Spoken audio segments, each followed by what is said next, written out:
Gold, trusted gold buyers. మీరు తాకట్టు పెట్టిన బంగారాన్ని విడిపించి ఈ రోజు ఉన్న మార్కెట్ ధరకు కొనబడను.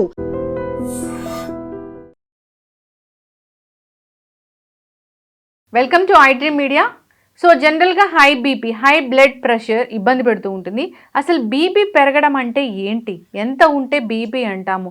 ఒక్కొక్కసారి బీపీ చూసుకున్నప్పుడు చాలా ఎక్కువ రీడింగ్ అనిపిస్తుంది. దాన్ని మనం బీపీ లాగా కన్సిడర్ చేయాలా? సో మనకి బీపీ ఉందని ఎలా తెలుసుకోవాలి, ఎప్పుడు మందులు స్టార్ట్ చేయాలి, పూర్తి వివరాలు తెలుసుకుందాం. మనతో పాటు ప్రముఖ internal medicine specialist doctor Rajesh Ukkala గారు ఉన్నారు. డాక్టర్ గారు నమస్తే అండి. నమస్తే డాక్టర్ గారు, కోపం, టెన్షను, బీపీ ఈ మూడు ఒకటేనా? అంటే ఇంటర్లిక్డ్ ఇన్ బాడీలీ ఫంక్షన్స్. కోపం, టెన్షన్, బ్లడ్ ప్రెషర్. అయితే దేనిది దానితే సపరేట్ చేసుకోవాలి. ఎందుకు అంటే బ్రెయిన్లో ఉన్న ప్రెషర్ని స్ట్రెస్ కింద తీసుకుంటాం, బ్లడ్ ప్రెషర్ని కూడా బ్రెయిన్ మీద మనకి ఎఫెక్ట్ ఉండేటట్టు గమనిస్తాం. సో అందుకోసం ఈ రెండు అన్ని మూడు ఒకటే అనడానికి లేదు. బ్లడ్ ప్రెషర్ ఆరిజిన్ హార్ట్కి సంబంధించిన దగ్గర నుంచి వస్తుంది, బ్రెయిన్కి సంబంధించిన వాటి దగ్గర నుంచి వస్తుంది, కిడ్నీ. ఇవన్నీ interlinked. But most of it hormonal regulation ద్వారా జరుగుద్ది. కాబట్టి బ్లడ్ ప్రెషర్ అనేది మల్టీ ఫ్యాక్టోరియల్. నేను పరిగెడుతూ వచ్చానంటే బ్లడ్ ప్రెషర్ పెరుగుద్ది, కోపగిచ్చుకున్నానంటే బ్లడ్ ప్రెషర్ పెరుగుద్ది, రెస్ట్ తీసుకున్నానంటే బ్లడ్ ప్రెషర్ తగ్గుద్ది. సో ఇంత వేరియబిలిటీ ఉంది కాబట్టి అది సపరేట్ ఆరిజిన్ దాన్ని. బట్ కన్సిస్టెంట్గా ఆల్వేస్ హైగా ఉంది, మోర్ దెన్ 140/90 ఎన్నిసార్లు మీరు చెక్ చేసినా ఉందంటే దెన్ దట్ ఈస్ అబ్నార్మల్. 140/90 ఎప్పుడు పైన ఎప్పుడు చెక్ చేసినా అలా ఉండాలి. ఉంటే అది మనం బీపీ లాగా బ్లడ్ ప్రెషర్ కింద కన్సిడర్ చేయాలి. దానికి ట్రీట్మెంట్స్ అనేవి స్టార్ట్ చేసుకోవాలి. డాక్టర్ గారు, ఏదైనా సర్జరీకి వెళ్ళే ముందైనా, హాస్పిటల్కి వెళ్ళినప్పుడైనా ఆల్ ఆఫ్ సడన్గా బీపీ పెరుగుతుంది కదా, దాని బీపీ అంటామా మనం? సో సహజంగా మీరు చెప్పిన అబ్జర్వేషన్ చాలా ఫ్రీక్వెంట్గా మేము గమనిస్తాం. ఆ టైంలో ఏదైతే ప్రొసీజర్ వాళ్ళకి చేయబోతున్నామో, మీరు అన్నారు ఆపరేషన్ అని, ఆ ఆపరేషన్ కాసేపు ఆపి బ్లడ్ ప్రెషర్ నార్మల్ అయిందా లేదా చూసుకొనే నెక్స్ట్ స్టెప్కి వెళ్ళడం అనేది జరుగుద్ది. జనరల్ యాంగ్జైటీ అనేది కామన్. ఆపరేషన్ జరుగుతుందంటే ఎవరు హ్యాపీగా పరిగెట్టుకుంటూ వెళ్ళరు.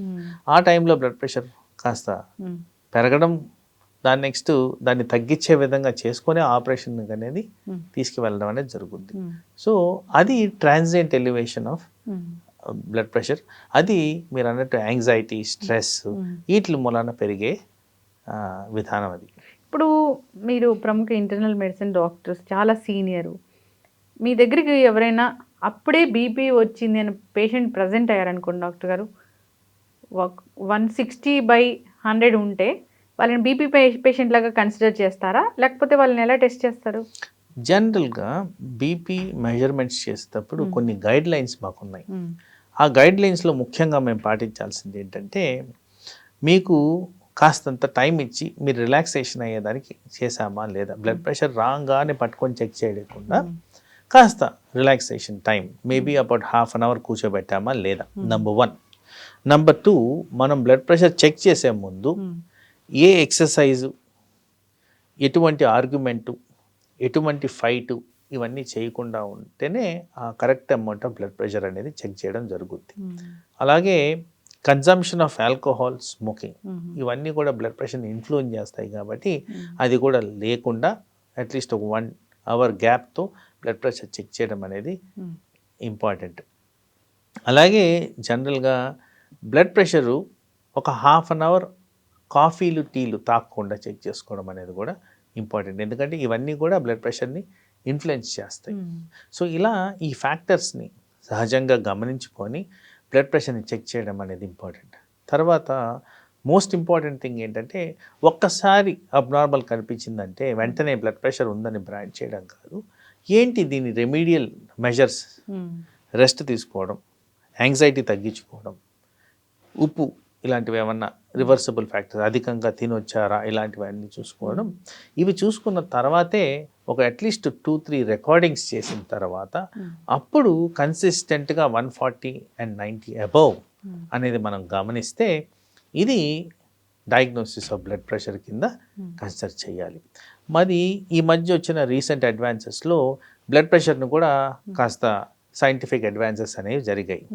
ఈ సైంటిఫిక్ అడ్వాన్సెస్లో ఏం చెప్తున్నారంటే ఇట్లా 3 సార్లు చెక్ చేయడం కాదండి, మీరు బ్లడ్ ప్రెషర్ మానిటర్ అనేది ఫిట్ చేసేయండి, continuous blood pressure monitor.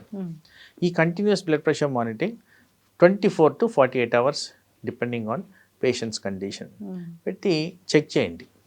Check చేసి ఓవరాల్ రీడింగ్స్ ఎలా ఉన్నాయి, వీళ్ళ మీన్ యావరేజ్ ఎంత ఉంటుంది, ఎప్పుడు పెరుగుతుంది, ఎప్పుడు తరుగుతుంది, ఎంతవరకు వెళ్తుంది, ఇలా చూసుకొని దీని మీద మీరు ఎక్స్పర్ట్ ఒపీనియన్ ఇవ్వడం కరెక్ట్ అనేది ఈ న్యూవర్ కన్సెన్సస్ అండ్ గైడెన్సెస్. ఈ విధంగా చేయడం అనేది ఇప్పుడు మోడర్న్గా మేము పాటిస్తున్న బ్లడ్ ప్రెషర్ అనాలిసిస్. దాంట్లో కూడా ఇప్పుడు మీరు ఒక మెషిన్ ఏదో పెడతారు మాకు, అప్పుడు కూడా టెన్షన్ వస్తుంది కదా డాక్టర్ గారు? మీరు అనేది చాలా కరెక్ట్. అప్పుడు ఏమంటున్నాము, మీరు బ్లడ్ ప్రెషర్ చెక్ చేసే ముందు అర్ధగంట కూర్చోబెట్టి చెక్ చేయండి అని చెప్పాను కదా ఫస్ట్లో. సో ఒక ఫ్యూ రికార్డింగ్స్ మీకు అబ్నార్మాలిటీ యాంగ్జైటీ వల్ల ఉండేదానికి ఛాన్స్ ఉంది. తర్వాత అడాప్టివ్నెస్ పెరుగుద్ది, 24 గంటలు దాని గురించి ఆలోచించడం అనేది జరగదు. అండ్ పర్టికులర్గా నిద్రపోయే టైంలో ఈ బ్లడ్ ప్రెషర్ మానిటర్ ఆన్ ఉంటుంది కాబట్టి అప్పుడు కూడా ఏం జరుగుతుందో కూడా మనం గమనించవచ్చు. కాబట్టి ఈ బ్లడ్ ప్రెషర్ మానిటర్ మూలన మనకి మెరిట్సే ఉన్నాయి కానీ డీమెరిట్స్ అయితే లేవు. ఓకే డాక్టర్ గారు, అర్లీ మార్నింగ్ బ్లడ్ ప్రెషర్ చూసుకుంటే అది ఎంత ఉండాలి అసలు? ఎప్పుడు బ్లడ్ ప్రెషర్ చూసుకున్నా కానీ నార్మల్ లెవెల్ అనేది ఇంపార్టెంట్. ఈ నార్మల్ లెవెల్ అనేది 120/80 నుంచి 90/60 ఈ మధ్యన ఉండాల్సింది నార్మల్ లెవెల్. ఎక్స్టెన్షన్ ఎంతవరకు ఉంటుందంటే ఈ 140/90 అండ్ బిలో అక్కడ దాకా అప్పుడప్పుడు రికార్డింగ్స్ కనిపిస్తే జనరల్గా త్వరపడి ఏమి చేంజెస్ చేయాల్సిన అవసరం అయితే లేదు. బట్ కన్సిస్టెంట్గా 140 and 90 అబవ్ కనిపిస్తే కంపల్సరీ బ్లడ్ ప్రెషర్ ట్రీట్మెంట్ అనేది ఇవ్వడం జరుగుద్ది.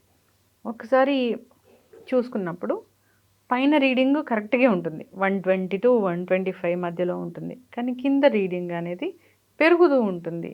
అది ఏమైనా అది కూడా బీపీ లాగా చెప్తామా? జనరల్గా డయాస్టాలిక్ హైపర్ టెన్షన్ మీరు చెప్పింది, పైన ఉండేది సిస్టాలిక్, కింద ఉండేది డయాస్టాలిక్. డయాస్టాలిక్ హైపర్ టెన్షన్ అనేది సహజంగా యంగ్స్టర్స్లో ఎక్కువగా చూస్తుంటాం, ఆర్ ఎల్డర్లీ పీపుల్లో ఎక్కువగా చూస్తుంటాం. అయితే ఇది కూడా మేము తరచుగా గమనిస్తుంటాం, కానీ దీన్ని మెజర్ చేసే క్రైటీరియా మాత్రం నేను చెప్పిన విధంగానే 2-3 రికార్డింగ్స్ అన్నా చేయాలి, 24 hour మానిటరింగ్ అన్నా చేయాలి. అలా చేసిన తర్వాతే దీన్ని నిర్ధారించడం అనేది జరుగుద్ది. అప్పుడు దాకా బాగానే ఉంటారు, ఒక 10 days బిఫోర్ వరకు కూడా రీడింగ్స్ నార్మల్గా ఉంటాయి, కానీ ఎప్పుడైనా ఆల్ ఆఫ్ సడన్గా హై బీపీ వచ్చే అవకాశం ఉంటుందా డాక్టర్ గారు? ఎస్, సడన్గా. ఇప్పుడు సడన్గా కోపడినప్పుడు బ్లడ్ ప్రెషర్ పెరుగుద్ది, ఎక్స్టెన్సివ్ ఎక్సర్సైజ్ చేసినప్పుడు బ్లడ్ ప్రెషర్ పెరుగుద్ది. ఆ సడన్నెస్ అనేది variability of the persons capability. ఇప్పుడు గట్టిగా అరుచుకుంటున్న వాళ్ళలో చెక్ చేస్తే ఆ టైంలో చాలా ఎక్కువ ఉంటుంది, అది ఎఫెక్ట్ చూపిస్తుంది బ్రెయిన్ మీద. అరవడం మంచిది కాదని చాలాసార్లు డిస్కషన్స్లో ఉంటుంది. కాబట్టి ఆ టైంలో ఈ ప్రెషర్స్ అనేవి పెరిగేదానికి ఛాన్సెస్ అయితే ఉన్నాయి. ఎవరైనా యంగ్స్టర్స్ మీకు బ్లడ్ ప్రెషర్ ఉందంటే యాక్సెప్ట్ చేస్తున్నారు డాక్టర్ గారు? అంటే యాక్సెప్టెన్స్ కన్నా దీనికి కారణాలు ఏమై ఉండొచ్చని మాకు ఎక్స్ప్లెయిన్ చేయడం ఎక్కువగా మేము గమనిస్తాం. నేను ఇప్పుడే ఒకరితో గొడవపడి వచ్చాను, చాలా స్పీడ్గా వచ్చాను ఇక్కడికి, పార్కింగ్ దొరకలేదు, నేను ఇంకోటి చేశాను, ఏదో చెప్తూ ఉంటారు, కానీ యాక్సెప్టెన్స్ అనేది తక్కువ అన్నట్టే నాకు అనిపిస్తుంది. ఏముంది డాక్టర్ గారు, బీపీ టాబ్లెట్ రాస్తే ఒక బీపీ టాబ్లెట్ వేసుకుంటే పోయేదేముంది? బీపీ టాబ్లెట్ కన్నా ముందు న్యాచురల్ మెజర్స్ పాటించడం కూడా చేయట్లేదు, అది మేజర్ కన్సర్న్. న్యాచురల్ మెజర్స్ అంటే ఏంటి? ఈ జంక్ ఫుడ్ అనేది తగ్గించుకోవడం, సాల్ట్ అనేది తక్కువ చేసుకోవడం, నిద్ర అనేది సమంగా పోవడం, కాస్త ఎక్సర్సైజ్ చేయడం, ఈ హైలీ ఆయిలీ ఫుడ్ తీసుకోకపోవడం, ఇలాంటివన్నీ చేస్తే మనకి ఈజీగా ఈ బ్లడ్ ప్రెషర్ని అధిగమించుకోవచ్చు. తర్వాత ఎక్కువ శాతంలో స్మోకింగ్ అండ్ ఆల్కహాల్, దీని ద్వారా కూడా బ్లడ్ ప్రెషర్ పెరుగుతుంది కాబట్టి వాటిని అవాయిడ్ చేయడం, ఇవి చేయడానికి కూడా యంగ్స్టర్స్లో ప్రాబ్లం అవుతుంది. దాని కారణంగా అనర్థాలకు గురవుతున్నారు. వాకింగ్ చేస్తే అదొక హెల్దీ లైఫ్ స్టైల్ మెయింటైన్ చేసినట్లేనే డాక్టర్ గారు, అప్పుడు బీపీ తగ్గించుకోవచ్చు? వాకింగ్ ద్వారా బ్లడ్ ప్రెషర్ని బై అబౌట్ 10 numbers పాయింట్స్ని తగ్గించే విధంగా చేసుకోవచ్చు. కనీసం ఒక 6 నెలలు మీరు కన్సిస్టెంట్గా వాకింగ్ మెయింటైన్ చేస్తే ఈ రిజల్ట్ న్యాచురల్గా బ్లడ్ ప్రెషర్ని తగ్గించే విధంగా మెయింటైన్ అవుతుంది. ఓకే, ఉప్పు తగ్గించాలి, ఈ ఫిజీ డ్రింక్స్ ఏవైతే ఉన్నాయో తగ్గించాలి, stop smoking, stop alcohol, and వెయిట్ని తగ్గించుకోవాలి. ఇవి తగ్గించుకుంటే చాలా మటుకు బ్లడ్ ప్రెషర్ మీద ఇంపాక్ట్ అనేది తగ్గుద్ది. ఒబెసిటీ అనేది అన్ని రకాల అనారోగ్య సమస్యలకు అదొక care of address. Obesity is the root cause for all lifestyle diseases. So ఒబేసిటీని నివారించకపోతే చాలామంది ఎఫెక్ట్ అవ్వడం జరుగుతుంది. డాక్టర్ గారు, ఆల్ ఆఫ్ సడన్గా మాకు బీపీ పెరిగిందని మాకు ఎలా తెలుస్తుంది? అంటే హెడేక్ వస్తుందా, కళ్ళు తిరుగుతాయా, ఏం లక్షణాలు ఉంటాయి?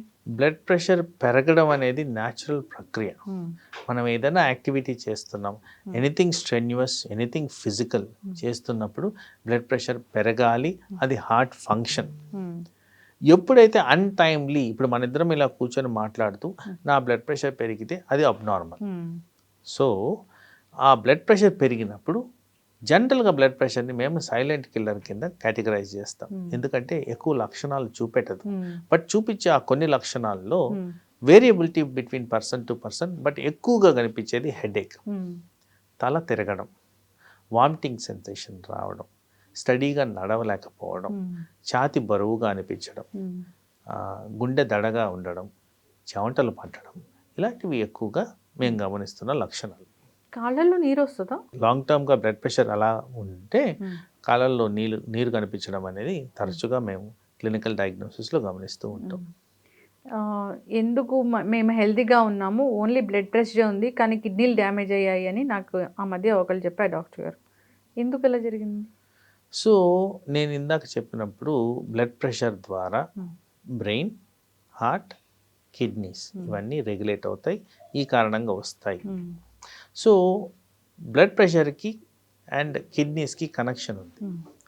కిడ్నీస్ అబ్నార్మాలిటీ వల్ల బ్లడ్ ప్రెషర్ పెరగడం జరుగుద్ది, బ్లడ్ ప్రెషర్ పెరిగిన దానివల్ల కిడ్నీలు ఎఫెక్ట్ అవ్వడం జరుగుద్ది.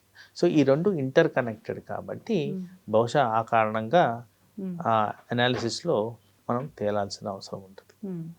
హెల్దీ లైఫ్ స్టైల్ మెయింటైన్ చేయాలి ఎప్పటికైనా, ఏ జబ్బుకైనా హెల్దీ లైఫ్ స్టైల్ అనేది ఖచ్చితంగా మెయింటైన్ చేయాలి. Ideal weight, ideal life style. BP మందులు కూడా డాక్టర్ చెప్పిన ఫాలోఅప్స్కి వెళ్ళాల్సిందే డాక్టర్ గారు? జనరల్గా బిగినింగ్లో ఫాలోఅప్స్కి వెళ్ళడం ముఖ్యం.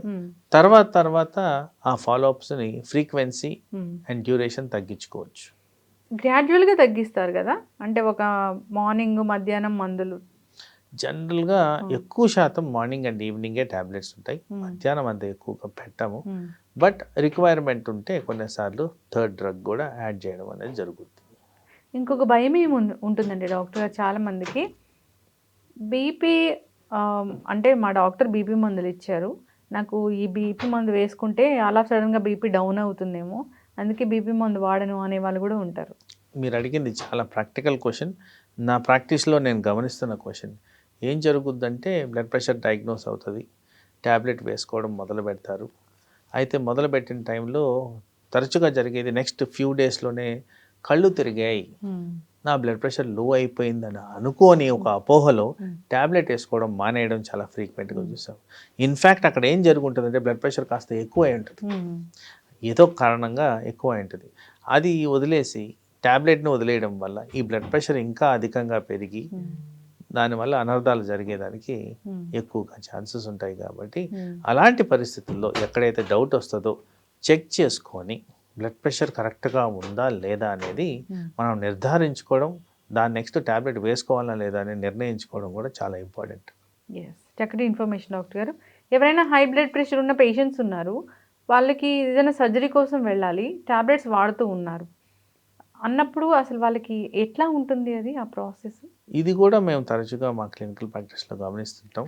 యాంగ్జైటీ మూలాన బ్లడ్ ప్రెషర్ పెరగడం అనేది చాలా ఎక్కువగా జరుగుతుంటుంది. కానీ జనరల్గా ఆ ప్రైమింగ్ అనేది మేము ముందర రోజే చేస్తాం. రేపు పొద్దున ఆపరేషన్ ఉందంటే మీరు ఏం భయపడకండి అనేది ఒక నచ్చ చెప్పడం ఇంపార్టెంట్. లేదు వీళ్ళకి బాగా యాంగ్జైటీ లెవెల్స్ ఎక్కువగా ఉన్నాయంటే యాంటీ యాంగ్జైటీ రిక్వైర్మెంట్ మెడిసిన్స్ ఇవ్వడం కూడా జరుగుద్ది. అవసరమైన చోట టెంపరీగా ఆ బ్లడ్ ప్రెషర్ మెడిసిన్ పెంచడం కూడా జరుగుద్ది. అవన్నీ చెక్ చేసుకొనే ఆపరేషన్ థియేటర్లోకి తీసుకెళ్ళడం అనేది జరుగుద్ది. చక్కటి ఇన్ఫర్మేషన్ డాక్టర్ గారు, బీపీ గురించి చాలా చక్కగా చెప్పారు. సో బీపీ లెవెల్స్ మారాయి అంటే చాలామంది 140/90 ఎప్పుడు వచ్చినా అది నార్మల్గానే అనుకుంటూ ఉన్న పరిస్థితి. కింద మీ వీడియోస్లో నేను చాలా బీపీ వీడియోస్ చేశాను, కామెంట్స్ రాయడం కూడా జరుగుతుంది. కానీ 140/90 ఫ్రీక్వెంట్గా ఉన్నా కూడా ఒకసారి డాక్టర్ దగ్గరికి వెళ్ళాల్సిందే. 120/80 అనేది బీపీ. సో ఉంటుంది అన్న ఒకసారి వెళ్ళాల్సింది 140/90 అలా రెగ్యులర్గా వస్తున్నా. సో బీపీ అనేది ఒక సైలెంట్ కిల్లర్, అన్ని ఆర్గాన్స్ని డ్యామేజ్ చేస్తుంది. డాక్టర్ మందులు రాశారంటే మందులు వాడాల్సిందే, డాక్టర్ ఏం చెప్తే అది వినాల్సిందే. ఫైనల్గా హెల్తీ లైఫ్ స్టైల్ మెయింటైన్ చేయాలని కోరుకుందాం డాక్టర్. చాలా చక్కటి ఇన్ఫర్మేషన్ అండి, ధన్యవాదాలు.